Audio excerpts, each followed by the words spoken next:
Well, everyone, I wanted to kind of break down my experience a little bit with some of these cheaper iPhones. And in my opinion, there are some strange things that are going on with cheap iPhones. For example, in my opinion, the cheapest iPhone Apple made, the iPhone SE2 just last couple weeks ago before the SE3's release, I think that was an overpriced iPhone. I think most of us know this by now, but I do think that the price increase that Apple did with the iPhone SE3 puts a lot of these cheaper iPhones in a really weird position. And I talked about this, I think, last week as well, and it's very strange. There's never been more of a similar price difference between all these iPhones than right now. When you look at the iPhone SE3, this iPhone is being sold for $429. The iPhone 11 is being sold for $499, only a $70 difference.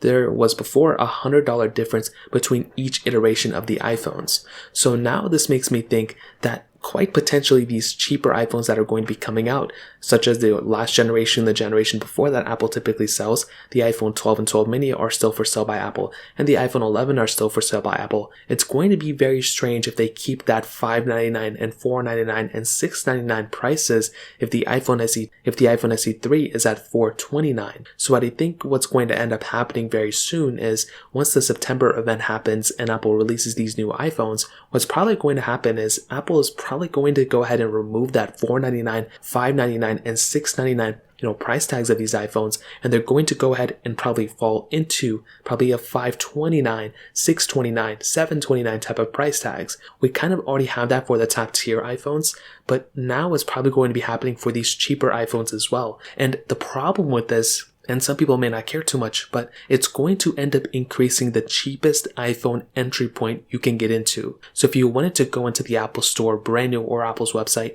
and you wanted to purchase these iPhones, the cheapest iPhone entry point has just gone up. Some people, like I mentioned, may not care about it, but it is kind of an annoyance. Just a couple of months ago, it was cheaper than it was now, and maybe even like a year ago, it was cheaper than it was before. So I find it very strange, but on top of that, the SE lineup doesn't match, the price tag of the top tier lineup.